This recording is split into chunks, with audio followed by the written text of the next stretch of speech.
Marc from ADM Investor Services International, with some thoughts on the oil markets, above all, the oil markets as a proxy for the global recovery, which is obviously there's a combination here at the moment of hopes for the future, thanks to the gradual distribution of vaccines, and on the other hand, in the short term, rising infection rates impacting on activity overall, restrictions on movement and restrictions on businesses, as has been well seen in this week's services PMIs, above all in the euro area, though the United States was encouragingly strong.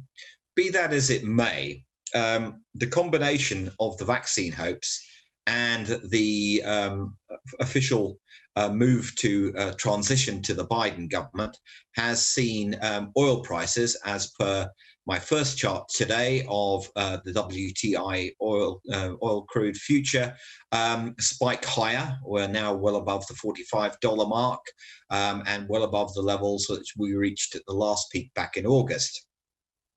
When we had also some optimism about the global economy. And indeed, it's perhaps well worth looking at some of the details on this, because it's not just a matter of front-end speculation. If we have a look at my second chart, which is the WTI curve, what one can see is there's been a considerable tightening of the WTI curve. Basically, people assuming that a lot of these price increases are here to stay, and factoring in them into prices further out. The third chart is a very similar sort of story. This time it's Brent, and it's the differential between the front month and the second month of the Brent futures contract, which has gone into a so-called backwardation, i.e. there's a premium for the back months as opposed to a discount, which would be the normal contango situation which prevails, which again suggests that there may be a little bit of shortage of supply. Well, talking of supply in that context, it's well worth having a look at the latest data that we've got on storage. And there are different stories here, and it does really sort of underline the point, I think, with these last two charts, that it's really what you want to make of it. How much of a focus on the short term do you want to make? How much focus on the longer term perspective? So the first chart is of global floating oil storage.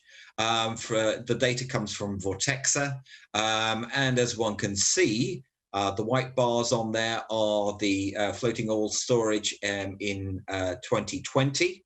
The blue ones, the much lower ones, are the ones for 2019. So as much as one can see that there's been a very sharp drop in oil storage, floating oil storage usage in recent weeks, and particularly sharp this week, down 7.7%. The fact of the matter is it's still 108% higher than it was a year ago, which basically says that the oil market is still really rather well supplied. And also, I would add, in terms of the sharp drop that we've seen, is a lot of that is slightly distorted by China, which, as we know, was a big buyer of crude back in after the sharp price fall that we had back in April, and kept a lot of it in floating storage, and is only gradually bringing it back on shore.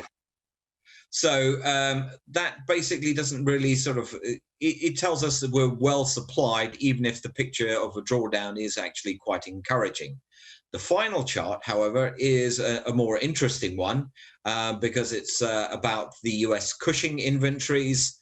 And as one can see, as much as the floating oil storage in the world has been going down, what this shows is that inventories at Cushing are actually getting towards the sort of capacity levels. Capacity use is now around about 81% that they were before we had the big drop in oil prices back in April.